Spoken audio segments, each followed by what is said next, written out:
السلام عليكم ورحمة الله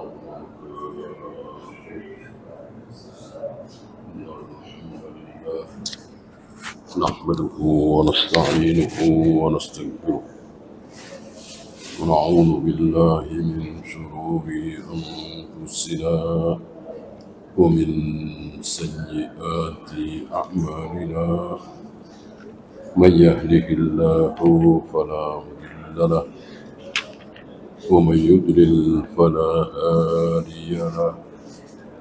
أشهد أن لا إله إلا الله وحده لا شريك له وأشهد أن محمدا عبده ورسوله وبعد. Terakhir perdebatan antara surga dan neraka dan dihakimi oleh Allah. Surga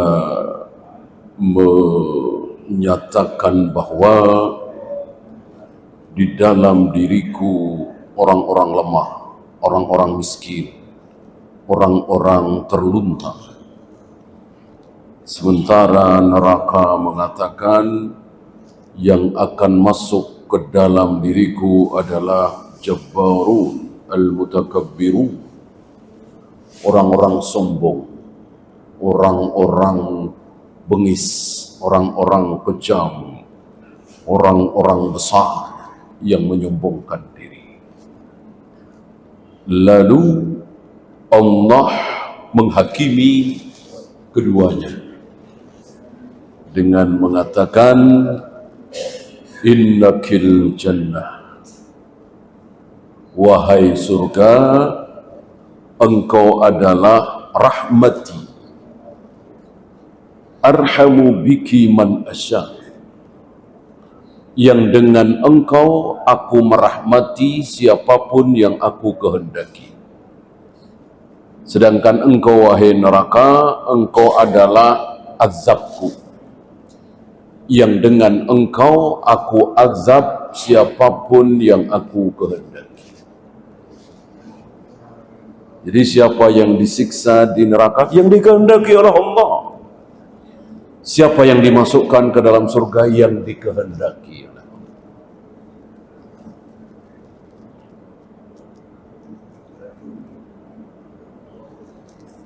Oleh karena itu, awal mula penciptaan itu gelap segelap-gelapnya.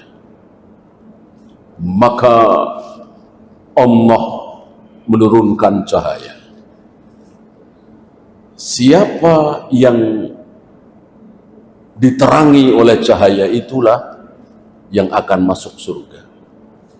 Siapa yang tidak mendapatkan dari cahaya itu, maka terus berada dalam kegelapan dan akhirnya masuk neraka.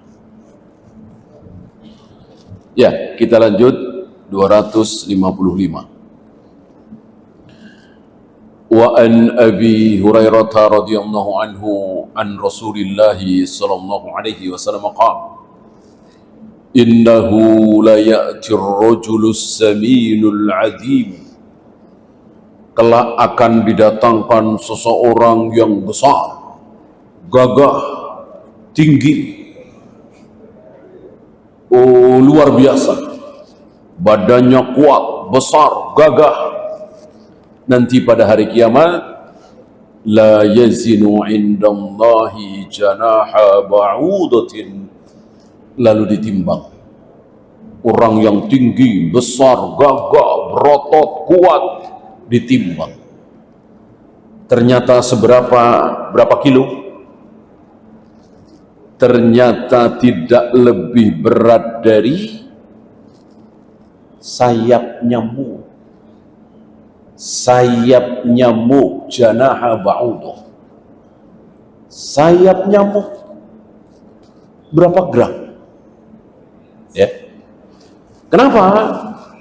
Ya karena dia ahli maksiat, karena dia kafir, karena dia munafik, karena dia musyrik. Gak ada berat-beratnya timbangan. Beda dengan Ibnu Mas'ud, kecil, betisnya kecil, Bahkan sebagian riwayat mengatakan jarang sekali atau hampir tidak ada jenggotnya. Ya. Badannya kecil, betisnya kecil. Pernah satu ketika Ibnu Mas'ud memanjat pohon kurma. Terlihat dari bawah betisnya yang kecil itu. Beberapa sahabat mentertawakan. Anak aneh, lucu. Betis kecil sekali. Saking lemahnya badannya. Apa kata Nabi? Betis yang kalian tertawakan itu nanti akan ditimbang oleh Allah dan ternyata lebih berat dari gunung Uhud. Gunung Uhud berapa ton, berapa ribu ton, berapa juta ton. Kalah oleh betisnya Ibnu Mas'ud. Kenapa? Beriman, bertakwa, berilmu, jauh dari maksiat, jauh dari syirik, jauh dari bid'ah. Itu yang akan menyebabkan timbangan itu berat. Dan kebaikan seseorang, kebahagiaan seseorang nanti pada hari kiamat ditandai salah satunya dengan beratnya timbangan. Tanda-tanda lain banyak. Menerima catatan dengan tangan kanannya atau dengan kedua tangannya, tidak dengan tangan kirinya atau di balik punggungnya, gitu ya. Yang lain kepanasan, dia mendapatkan naungan. Yang lain telanjang, dia memakai pakaian ihram karena mati dalam keadaan berihram, gitu ya. Nah, salah satu tanda kebahagiaan seseorang nanti di akhirat adalah ditimbang dan timbangannya berat. Ini belum amal ya, belum sholatnya, belum saumnya, belum zakatnya, belum ilmunya, belum jihadnya, baru badannya. Ibnu Mas'ud tadi baru betisnya. Ya. Nah, dari sini kita tahu bahwa nanti pada hari kiamat yang akan ditimbang oleh Allah bukan cuman amal, tetapi juga badan. Badan yang bagaimana? Yang dipakai untuk taat, tidak dipakai untuk maksiat.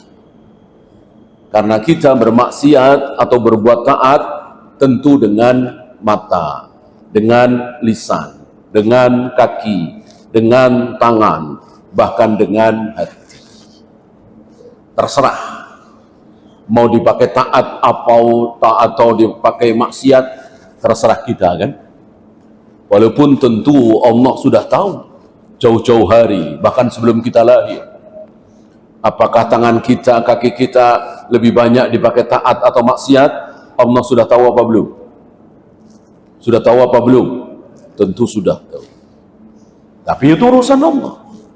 Urusan kita karena kita belum tahu, kita pakai untuk taat.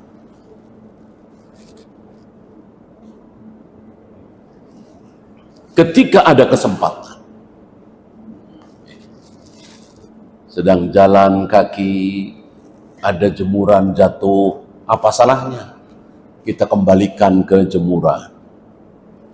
Sedang jalan kaki, ada duri, ada batu tajam di jalanan itu, ada paku, apa salahnya kita singkirkan? Ada kesempatan kan? Ada waktu untuk sholat duha, ada waktu untuk sholat tahajud. Apa salahnya kita pergunakan? Sering kita tidak mempergunakan pada adalah waktu. Jam 3:30 atau jam 4 kurang, kita kebelet kencing. Ya, tentu kita kebangun, kita kencing. Habis itu tidur lagi. Kenapa enggak sekalian wudhu? Kenapa enggak sekalian sholat malam? Walaupun mungkin 2 rakaat, 3 rakaat dengan witir. Sering kita enggak pakai kesempatan. Padahal di depan mata. Itu yang akan bikin kita menyesal. Ya. Kita tahu tetangga kita kelaparan, terlilit hutang, Kita ada uang banyak, kenapa kita nggak tolong? Kita nggak pakai kesempatan itu.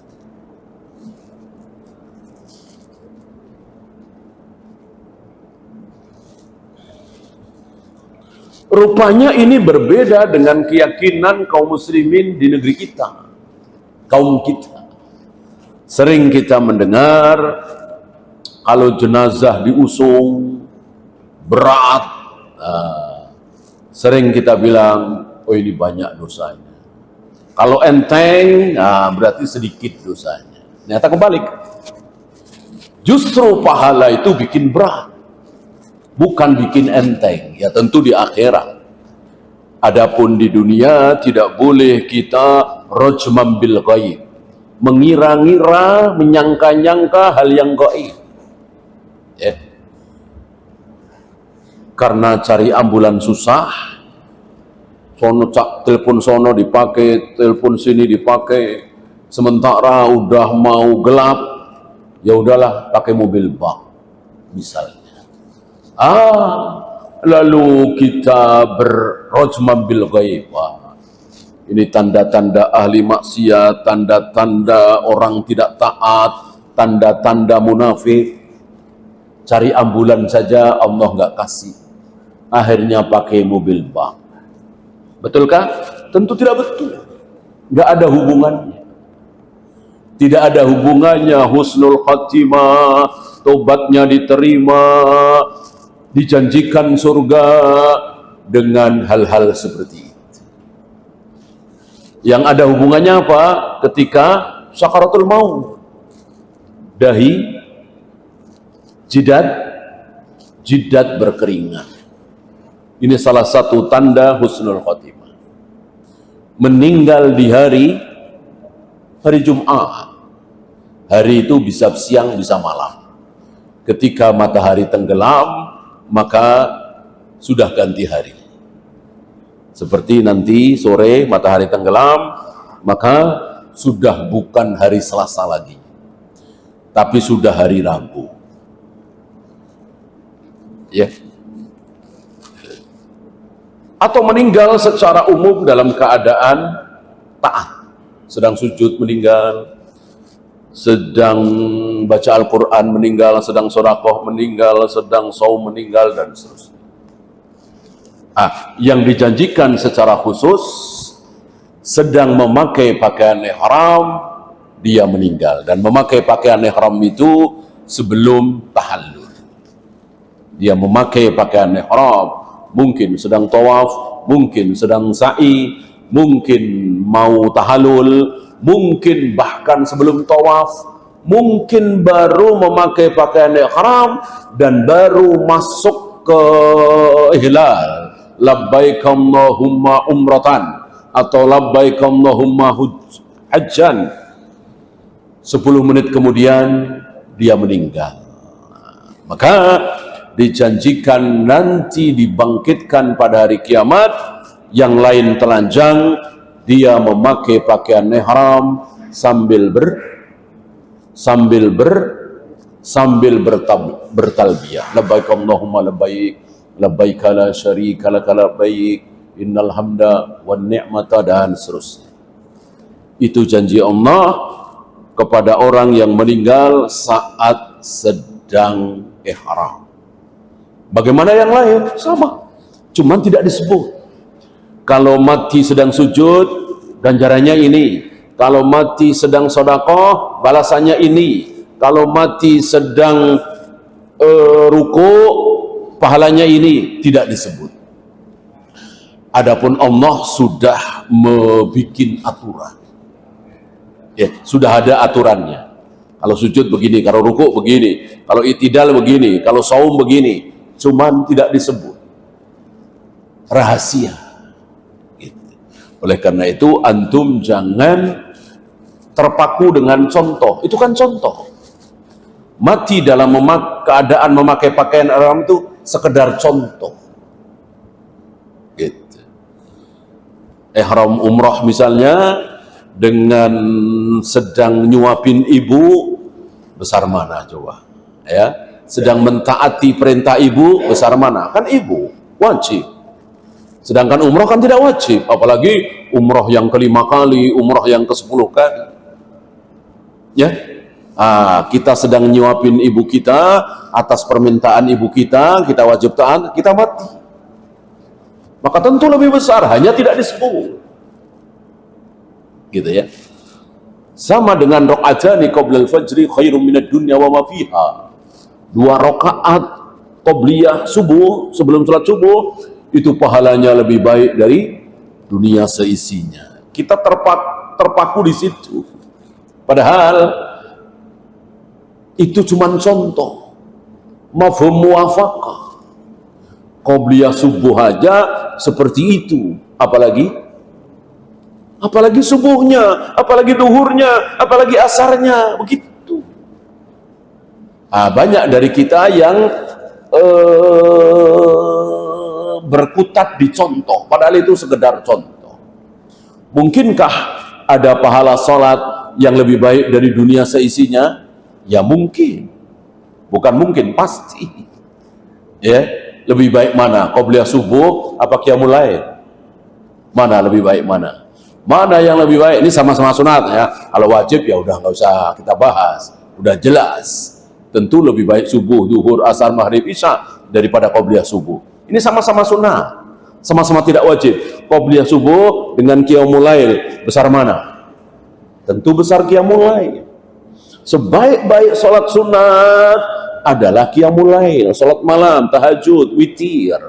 Apalagi dilakukan di bulan Ramadan. Gitu. Oleh karena itu, kalau qobliyah subuh saja pahalanya lebih baik dari dunia seisinya, apalagi qiyamul lail. Gitu. Antum jangan berkutat di contoh. Enggak qiyamul lail enggak apa-apa, yang penting qobliyah subuh. Kan dunia seisinya. Kalau qiyamul lail kan enggak dunia seisinya. Ini salah, ini keliru. Ini tidak paham kaidah mafhum muwafaqah.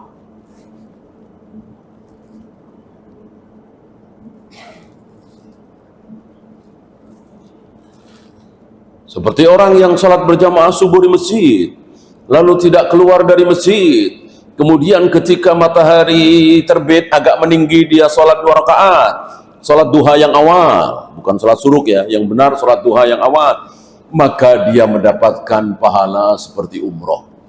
Wa fi riwayatin, seperti haji dan umrah, sempurna. Ini luar biasa, besar sekali pahalanya. Bagaimana seorang wanita yang lebih baik sholat di rumah? Apakah dia tidak mendapatkan keutamaan ini?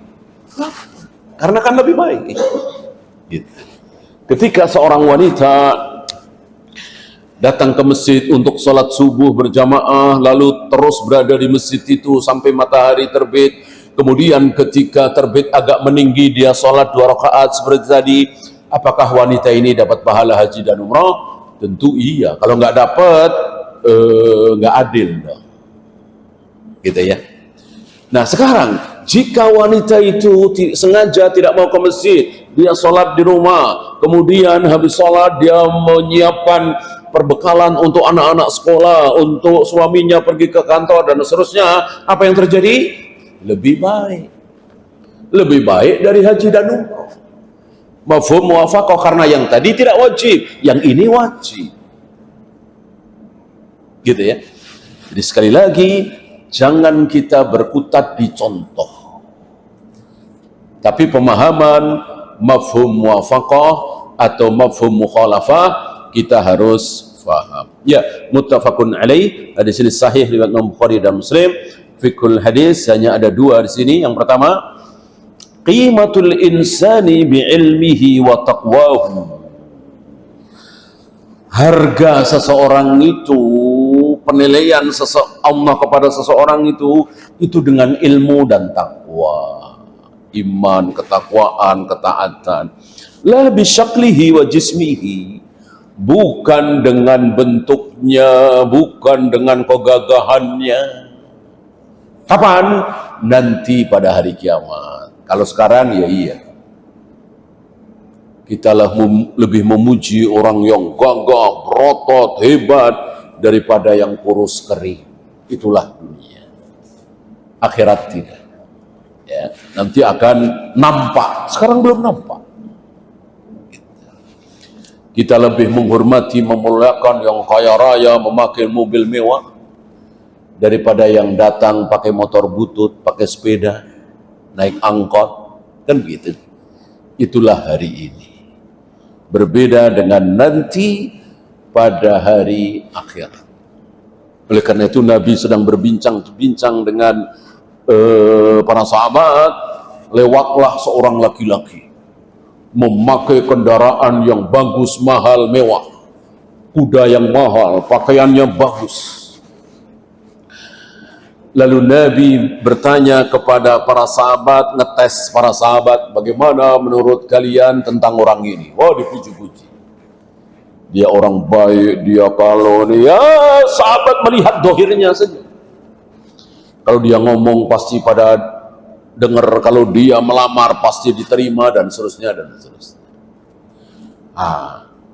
Tidak lama, lewat lagi.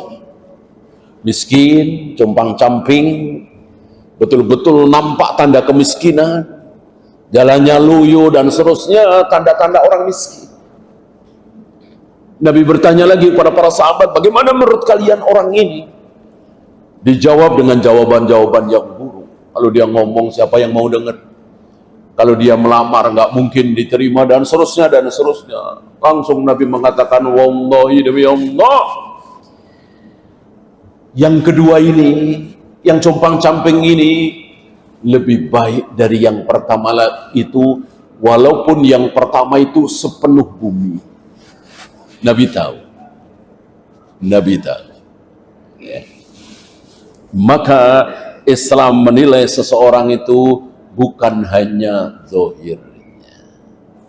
Bahwa penampilan zahir kita tidak boleh menghinakan diri kita. Kalau sanggup beli pakaian yang bagus, ya beli. Kita tidak diajarkan seperti tarekat-tarekat sufia untuk menghinakan diri kita dengan sengaja pakaian compang-camping dan seterusnya, kecuali kalau memang nggak ada. Ada tarekat sufia yang sengaja, padahal uang banyak, kalau beli pakaian yang bagus bisa, tapi sengaja dia compang-camping, dikiranya itu ada kebaikan, padahal tidak ada.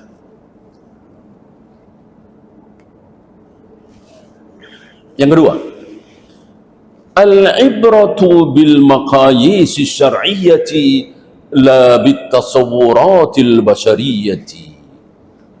Pelajaran itu dengan timbangan syar'i, bukan dengan rupa yang nampak.